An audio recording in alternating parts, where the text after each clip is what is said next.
अरे wait wait wait wait, कि ये कैसा सवाल है? Why psychology chose me? आपको देखकर थोड़ा कंफ्यूजिंग या ऐसा तो लगा होगा कि ये कैसा सवाल कि वाई साइकोलॉजी चूज मी। लेकिन as a psychology student I can say जिस तरह से या जिस इंसिडेंट से साइकोलॉजी एज ए सब्जेक्ट मेरी लाइफ में आया, I can say that psychology chose me. And being a psychology student I feel lucky to myself that I am a psychology student. लेकिन आप खुद सोचिए, जितनी तरक्की हमने साइंस में, मेडिकल में, मेडिसिन में, हॉस्पिटल में, स्कूल्स में, कॉलेज में, एजुकेशन में, हर फील्ड में जितनी तरक्की हमने की, क्या उतना ही एफर्ट एक इंसान ने दूसरे इंसान को समझने के लिए लगाया? या फिर मैं कहूँ कि जितना एफर्ट एक साइंटिस्ट ने एक बल्ब या बिजली को इजाद करने के लिए लगाया, क्या उतना ही एफर्ट एक इंसान ने दूसरे इंसान के बिहेवियर या फिर अपने खुद के ह्यूमन एग्जिस्टेंस के लिए या फिर दूसरे इंसान को समझने के लिए उतने एफर्ट्स लगाए? शायद नहीं। हाँ, लगाए ज़रूर हैं, एफर्ट्स ज़रूर लगाए हैं, तभी साइकोलॉजी एज ए डिसिप्लिन हमारे बीच एग्जिस्ट करता है। आज के वीडियो में आपको मैं सिंपली ये समझाने वाली हूँ कि साइकोलॉजी क्या है। आप आज भी अपने आसपास या आसपास के लोगों से जब मिलते हैं या बात करते हैं तो आपने ये ज़रूर देखा होगा कि आज भी लोग, आज इस मॉडर्न टाइम में जो लोग ये बोलते हैं कि therapy is important, psychology is important, psychology को आगे आना चाहिए, आगे बढ़ना चाहिए, वो लोग भी थेरेपी लेने से या थेरेप्यूटिक ट्रीटमेंट से, किसी साइकेट्रिक के पास विजिट करने से घबराते हैं। क्या वो इसको ऐसे बोलते हैं? नहीं, नो आई कांट। ऐसा क्यों है? ऐसा इसलिए है क्योंकि जो हमारे आसपास जो एक मेंटल इलनेस को लेकर एक टैबू हमने एस्टेब्लिश किया है पीछे, बहुत पास्ट ईयर्स से, स्टार्टिंग से ही, जब भी कोई इंसान मेंटली या फिर उसको कोई डिसऑर्डर या कोई भी स्ट्रेस या कोई भी उसको ऐसा कुछ प्रॉब्लम होती है जो उसके बिहेवियर से बाहर है या उसके कंट्रोल से बाहर है, ऐसी कोई उसको प्रॉब्लम हो जाती है, उस टाइम पे सिर्फ और सिर्फ एक स्टेटमेंट हर इंसान, हर आपके आसपास का लोग उस इंसान को एक ही स्टेटमेंट देता है, mental. That is the biggest taboo of this society.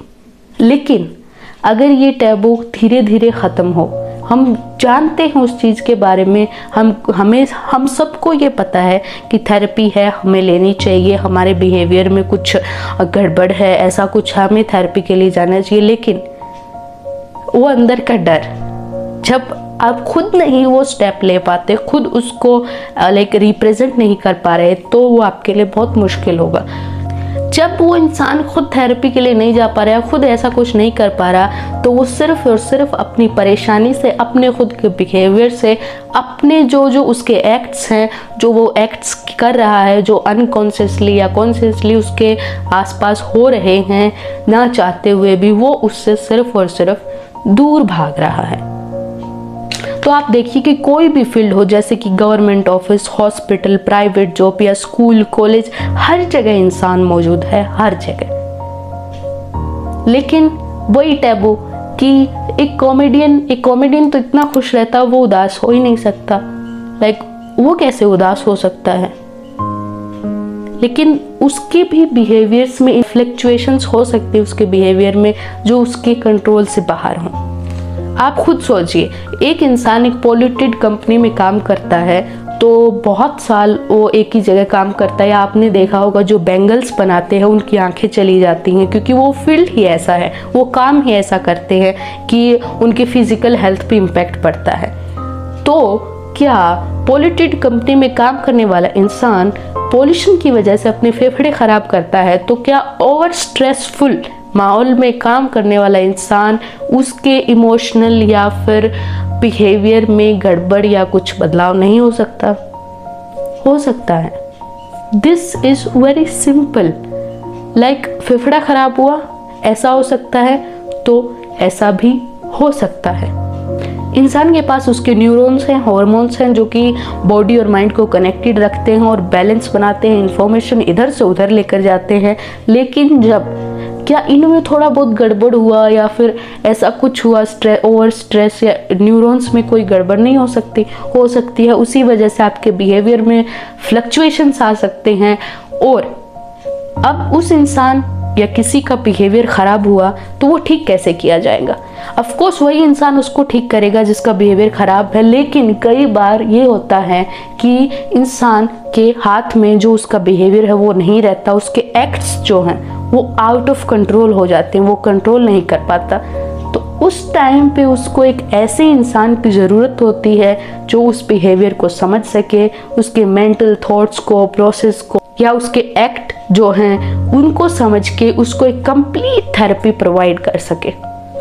उस टाइम पे उस इंसान को एक साइकोलॉजिस्ट की ज़रूरत होती है। तो आप खुद सोचिए, हर जगह इंसान का बिहेवियर और न्यूरॉन्स, हार्मोन्स हर जगह ख़राब हो सकता है, कुछ भी हो सकता है, बिहेवियर भी ख़राब हो सकता है, मेंटली कोई डिसऑर्डर भी हो सकता है। तो हमारे हर एक सोसाइटी को एक साइकोलॉजिस्ट की ज़रूरत है, लेकिन एक वेल एजुकेटेड और जो कि दूसरे के बिहेवियर को समझ सके। तो आप खुद सोचिए, एक साइकोलॉजिस्ट कैसे किसी दूसरे इंसान की लाइफ को किस तरीके से एक ट्रैक पे लेके आ सकता है और कैसे उसको बदल सकता है। तो आई होप अगर आप साइकोलॉजी स्टूडेंट हैं या साइकोलॉजी में इंटरेस्टेड हैं या एज ए स्टूडेंट इसमें आना चाहते हैं, so you are on a right track. क्योंकि काफ़ी लोग बोलते हैं स्कोप नहीं है या फिर ऐसा नहीं है, वैसा नहीं है। बिकॉज अगर आपको इस फील्ड में आना है तो you have to be passionate about working and helping people with their behaviour and mental processes. So I feel myself too lucky to be here as a psychology student. So I hope आपको आज का video अच्छा लगा होगा। अगर आप psychology में interested हैं, ऐसे ही और भी वीडियोस देखना चाहते हैं या फिर साइकोलॉजी की थ्योरी को या सेल्फ हेल्प वीडियोस आप देखना चाहते हैं तो चैनल पर विजिट करके आप और भी बाकी वीडियोस को देख सकते हैं। Keep learning, keep growing.